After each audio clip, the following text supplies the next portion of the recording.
Hello guys, this is the Ranger Gamer 06 coming at you live. How's everyone doing today? Today is another exciting game review, another series in the Final Fantasy series, yes. But before I begin, subscribe to my channel if you haven't already. Hit the little bell button so you won't miss a video and hit that like button. It will help me out a lot. Now today, I'm very excited to talk about Final Fantasy 9. Now of course this is the Nintendo Switch. Again, like I did with Final Fantasy 7 and 8. Uh, these are all your characters. There is 1, 2, 3, 4, 5, 6, 7. There are 8 characters in this one. While, Final Fantasy 8 only had like 6 characters. 7 had 9 characters. Here's the back.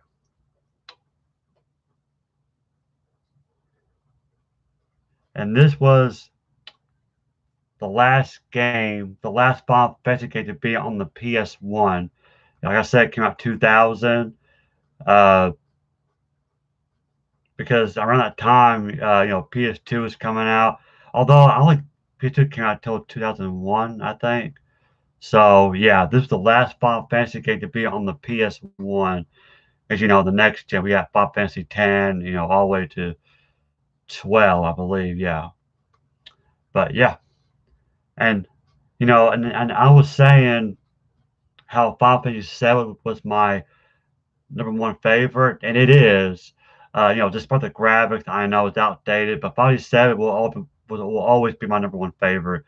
This, however, I really think this is my second favorite. It wasn't for a while. Um, the second favorite was either 8 or Final Fantasy 4, but then I went back and started playing this again on my PS4, and I just fell in love with it. So this became my second favorite. My third favorite. Mm, that's kind of a hard one. I would say I don't know. Either Final Fantasy 4 or Final Fantasy 8 will be my third favorite, but this is my second favorite right here.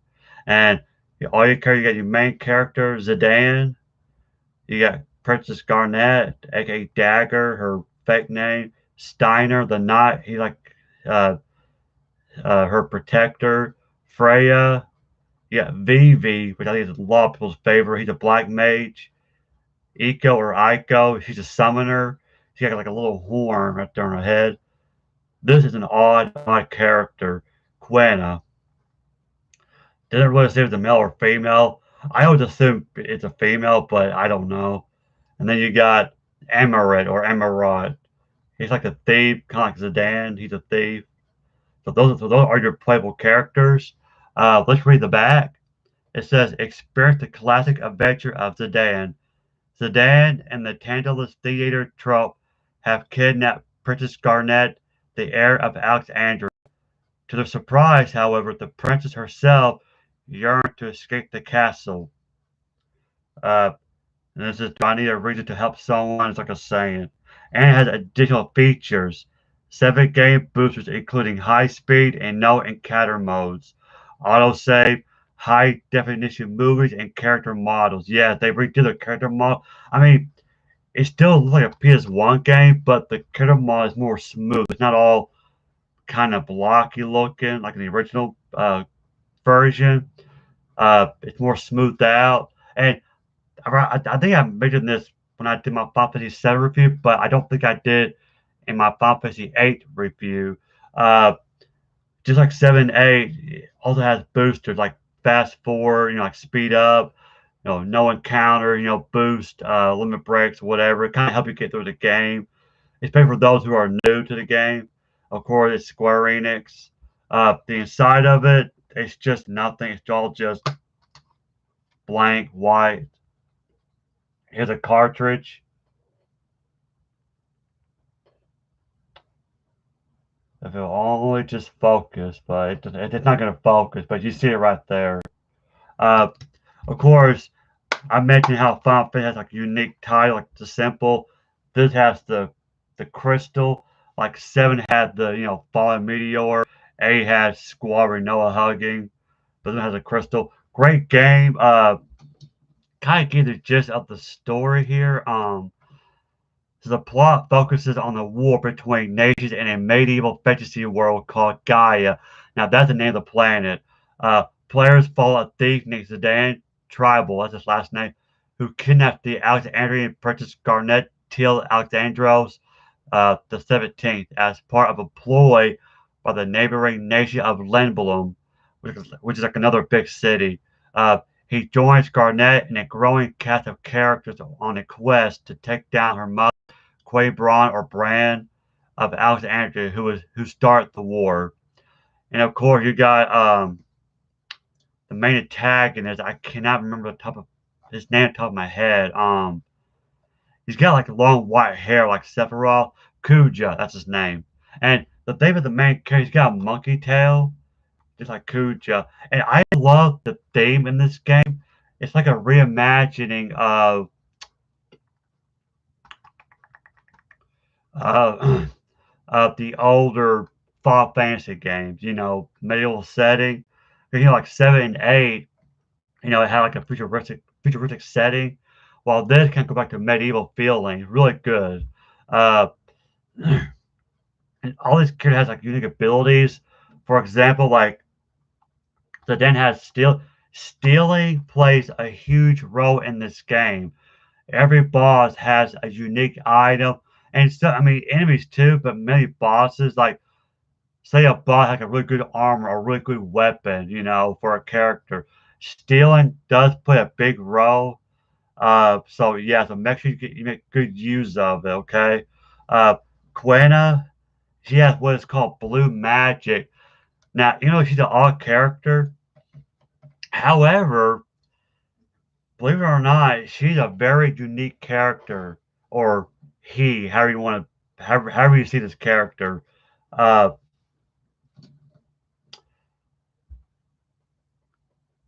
she has the ability called Eight. Yeah, she's a cook as well, and her weapon's a giant fork, which is weird, uh, but yeah, she has the ability called Eight, I believe is what it's called, and now, it doesn't have to not every enemy, but there's certain enemy. Now, you gotta have a strategy guide or go online to look it up. But certain enemies throughout the game has ability. Like if you eat that enemy, you gain that enemy's ability, and it's called blue magic. And these abilities are very, very useful. So make sure do not skip it, because if you don't, she's kind of a useless character. So yeah, very unique character. She gets a really good ability that does make her strong. Now the way it works, you have to awaken the characters first. You know, you can't just do it right off the bat. You know, like when the battle starts, you gotta awaken the enemy. There's an ability you can get. I guess it's called scan, but I believe it's called something else in this game. But usually you want to cast scan. I forgot who does it. Uh, I think she did either her or Garnet or Vivi or whatever, but you scan and it will show how much HP was stat for health points. It will show how much HP the enemy has. The enemy is weak enough, then have her use eat, and then the enemy will kind of disappear. Basically, the enemy's dead. You know, she ate him, I guess, and she will get their ability. And I forgot how many abilities you get throughout the game. And it's a lot similar, and I don't know if I mentioned this in my 557 review, because you know how 557, you know, has materias. That's kind of how you put it. King of materia plays a big role. Well, there's a materia called enemy. Doesn't matter who it is, Cloud, Barrett, Tifa, Red 13, doesn't matter. Equip a character with a skill material or a enemy skill, you know, go into battle. Now, again, this is only certain enemies, not every enemy. Have that enemy use a special skill to attack that character, and that character will learn that ability. Well, it's kind of similar to this, but here it's called blue magic. So, yeah. And of course, Vivi, Black Mage, he has black magic. He has fire attacks, ice, lightning. Very useful. Eco or Ico, she uses summon. Not all characters use summon. Only her and Garnet are the only two. Like I said, this this game goes back to the medieval or class traditions, like the first six Final Fantasy games. Like, because like seven and eight, any character you summon, while this only two characters, and it's called Trance. It's a lot similar to Limit Break from Final Fantasy VII, but it's called Trance. Whenever they get hit enough, there's a bar, I believe, that underneath the health bar. When it fills up, they go into trance. They kind of like transform. It's cool because like it changes their looks. Like Steiner's, his transform looks cool. He's got like a metal like helmet or a mask on, and what happens that in trance they deal with more damage, like they become more powerful. Magic, same thing. Their magic ability does more damage. However, don't save it because, like for example, like in Final Fantasy 7, I know I keep referring back to Final Fantasy 7. Uh, you know how like if a character gets a limit break, you can say like say there's a boss fight coming, save your limit break and use it on the boss fight. Well, in this one, you want to use it because if a character's in trance and you win a fight, whether it's against an enemy or a boss, it goes away. You cannot save it like you do with a limit break from Final Fantasy 7. So when a character's in trance, make good use of it because it will go away when you win a fight. So, and another cool feature is how you save. Very interesting. I think it's cute. Like in Final Fantasy 7, it's like a question mark, the save point, or if you're out in the real world, how you can save it anywhere you want to. Every Final Fantasy game, pretty much, you can save it anywhere you want to if you're out in the real world. Here, however, here it's a little bit different. And this one, usually there's little creatures. They're called Moogles or Moggles. They got like little bat rings, like red balls on top of their head. They're cute characters. Anyway, uh, like if you're in villages or towns or cities, or if you're in a dungeon, keep an eye out for little creatures. Uh, they're called Mog or Moogles, right? And you talk to them, and they save your progress. And it's very cute because when you hit save, they bring up this giant book with a quill and they write up, they save your progress. The real world, okay, when you first go out into the real world after you leave the evil forest in the beginning of the game, you use what is called a flute. They give you a flute, I think it's circle butt, and you hear like a little tune. And a Mongol or Moogle will run up to you and they'll say, do you want to save or use a tent? That's another thing, a tent. You know how in most Final Fantasy games, how you can use a tent to say, in the real world, or you can use it at the save point. Or here, you can have a Mongol do it for you to use a tent. As long as you have tent in your inventory, you can say or use a tent. So kind of use it wisely. And another unique feature in this game is the equipment. Uh, I'm just kind of show the game as I'm talking.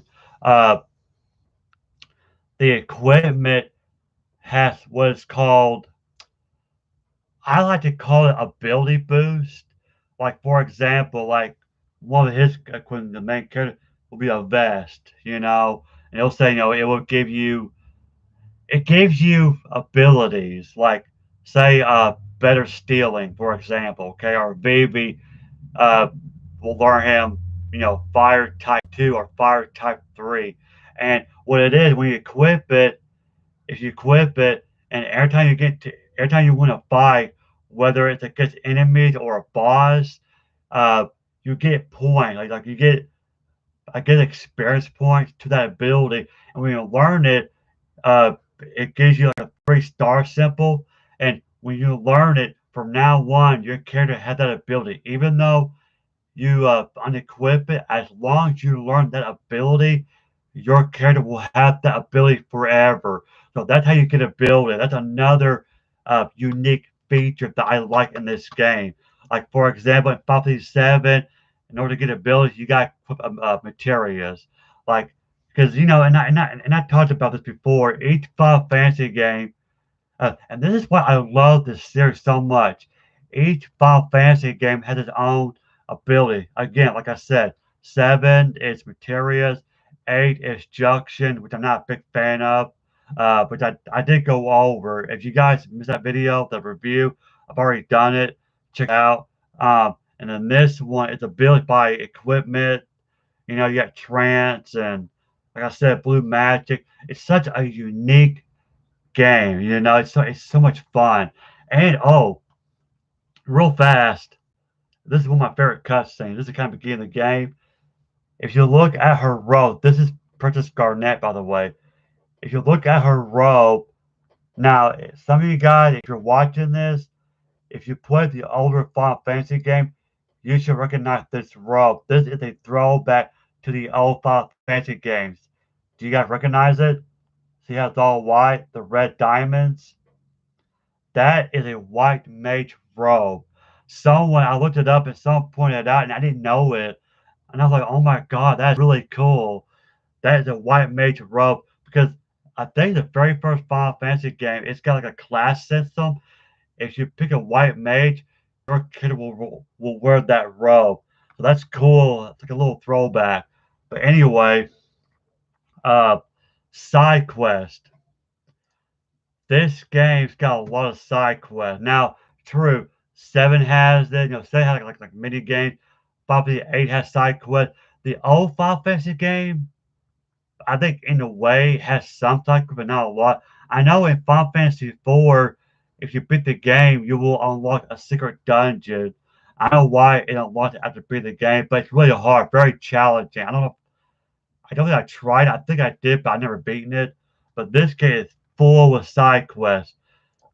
The most memorable side quest would be Chocobo side quest, and it's really cool. Like you use Beak to find items, you know, and and uh and you use a Chocobo to find treasures and stuff. And I think one of the treasures is Zidane's final weapon, like his strongest weapon. So you might want to do the side quest. I highly recommend doing the side quest. It does make, I mean, it can be tedious. It doesn't make the gameplay a lot longer, but it is well worth it. It's so rewarding, so rewarding. So make sure. So if you never played this game, I highly recommend do the side quest. It's very rewarding. Another side quest that I like is called Ragtime Mouse. He's this dude that dances. You gotta get into the woods to encounter. I think you encounter him 16 times throughout the game, and it's a quiz. He asks you a question. If you answer correctly, he gives you a gil. And I forgot what the reward is in the very last, but he's an interesting side quest as well. Uh, and there's more. You know, these are like secret dungeons you can go to. You know, very good game. Yeah, it's my second favorite Final Fantasy game. Uh, I love it. I am playing it on the PS4. I haven't played in a while. Actually, I think I'm on disc 3. I need to finish it. But when I do finish it, whenever I start a new game, I'm going to play it on the Switch. I cannot wait to play it on the Switch. So, and just like 7 to 8, yes, I have it on the Switch. I used to have it on the PS1 back in the day, and stupid me, I sold it. But now I have it on the Switch, so I'm happy with it. I don't know. Maybe in the future I might get the PS1 version just to have. I'll think about it. But anyway, guys, but I'm not done yet. Just like 7 and 8, yes, I got the soundtrack. It just came in the mail today. That's why I waited to do this review because just like 7 and 8, you know, I showed the soundtrack, right? But now I'm excited to show you Final Fantasy IX soundtrack. As you can see, it's still in the shrink wrap. It's brand spanking new. Just look at it. Now it is Japan import, but just like 7 and 8 soundtrack, it does play. It's a region free. And what I mean by that, it's it will play on any CD player. It doesn't matter where you're at. Australia, Asia, it doesn't matter. It will play on your CD player. But I was gonna open it before I did the video, but I thought, you know what? I'm gonna open it with you guys. You know, I want to kind of open it together. You know, so yeah, I love the soundtrack. So as you can see, this is my first time. I haven't even opened it yet. You know, all these characters. Again, there's 8 playable characters, and it's weird because you know how in most Final Fantasy games, like namely 7, 8, how you get all the characters on the disc on the first disc. Well, in this one, you get these two on disc two. So I remember when I first played it, I was kind of freaked out, like, wait a minute, did I miss them?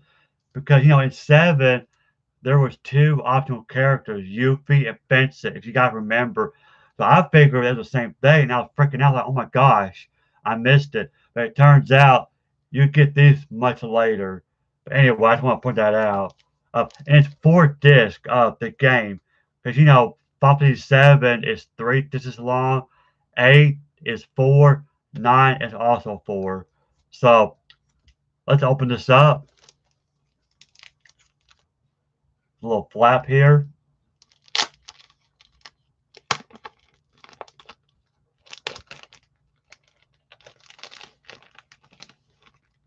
There we go. Yeah, brand spanking new. I also bought Final Fantasy 7 soundtrack brand new. The only soundtrack that was used was 8, which it showed a little bit of damage. I think I showed you guys already, but I was happy with it. I'm glad I got it. Uh, so let's pull this baby out. There's a sleeve.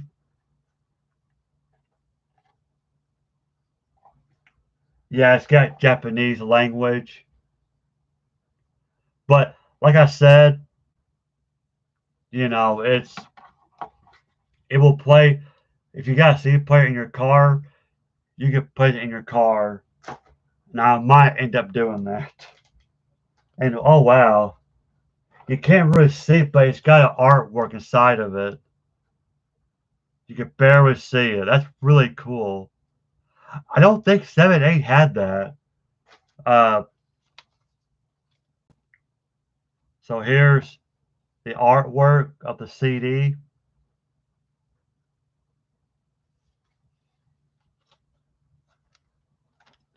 I just know it's got a little crack right there, but that's okay. It is what it is. I'm still happy with this purchase. Uh, Again, it has a booklet just like 7 and 8 did in the back.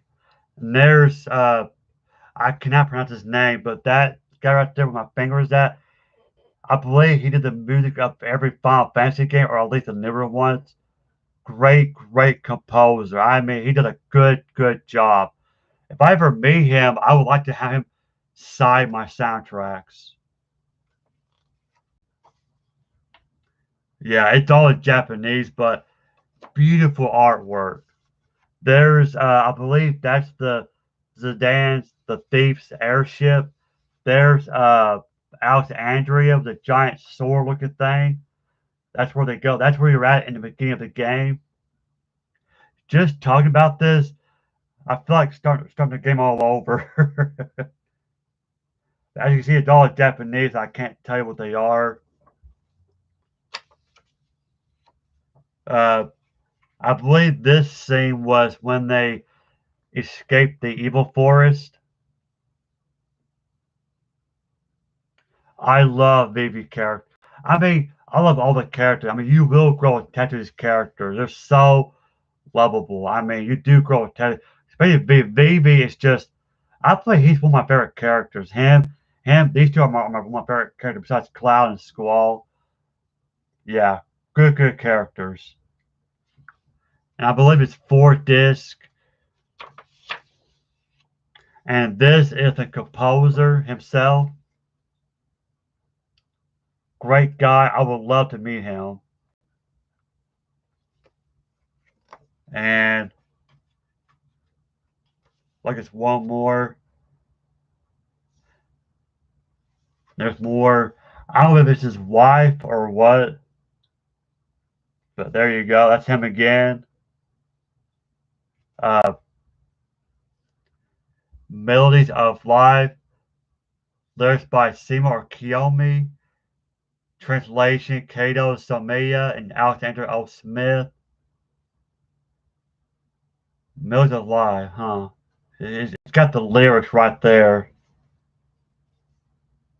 Oh, I believe that's the song that Dagger sings, Garnett.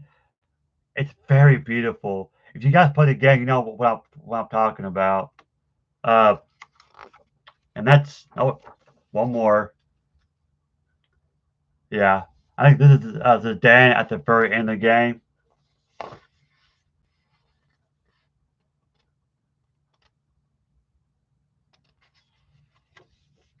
Yeah, the pages are kind of a little bit thick. I know it's like almost like cardboard a little bit. I feel like 7 and 8 had more pages though, but that's okay. I mean, that's really cool still. So that's that. That's the booklet. Uh, Now let's see what the inside of the CD.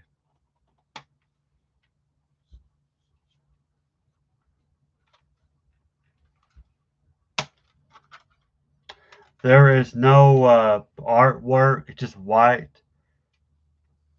Maybe hard to see because they're all white. There you go.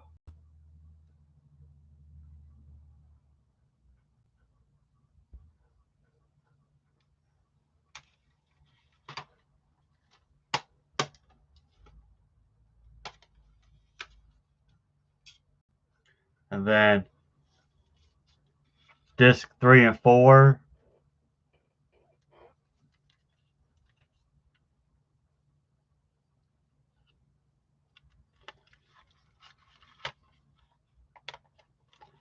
I am so glad to have them in my collection. Now these soundtracks aren't very cheap. I spend $57 brand new, but it's brand new. $57. I mean, it's based on my favorite games. I just had to get it. You know, if you're a collector, you know, we collectors spend quite a few money. That's what we do. You know, 'cause we're a huge fan. It just shows our support to this wonderful series. Uh, so yeah. Uh, so I now have all 3 soundtracks to my favorite Final Fantasy games. I would like to get a soundtrack to Final Fantasy 4, but that's kind of hard to find. If I find it, I'll be sure to get it. But yeah, and this is going on my shelf next to my other soundtracks. Love it, love it. But anyway, guys, that is Final Fantasy 9. I hope you love it. Have you played it? Which is your favorite Final Fantasy game? Like this one? Do you like 7? Final Fantasy 10, Final Fantasy 13. Let me know down in the comments below. I want to hear from you guys. Uh, Actually, before I leave, a little bit exciting news. If you're a huge Final Fantasy 9, I just found out this morning. Uh, Actually, before I dive into that, real fast, guy, let's see the scores. It's so since 2016, it sold 5.5 million copies. Uh, and the score, uh, GameSpot, which is like one of my favorite sites, gave it an 8.5 out of 10. Game Informer gave it a 9.75 out of 10. Famitsu, 38 out of 40. Yeah. IGN, 9.2 out of 10. Uh, but very exciting news before I leave here, guys. Uh, it was just yesterday, on June 21st, okay? It was announced Final Fantasy 9 will be adapted into an animated series. Yes, you heard right. Produced by Square Enix, of course, and Cyber Group Studios, with production to start in late 2021 or early 2022. I am excited for that. Now, it didn't say it will be on Netflix or anything. I don't think it does. But yes, it is getting an animated series. And it's weird because Final Heaven, I feel like it's more popular. But yeah, it's getting a series, animated series. So I cannot wait for that. I cannot wait. I'm so excited for that. So anyway, guys, Final Fantasy 9. Like I said, what is your favorite Final Fantasy game? let me know down in the comments below. And this is the Raider Gamer 06. If you haven't subscribed to my channel, please do. It helps me out a lot. And hit that like button, hit that little bell button so you won't miss a video. Thank you for watching, guys. I'll see you guys later. Have a great day. Have a great week. Stay cool out there.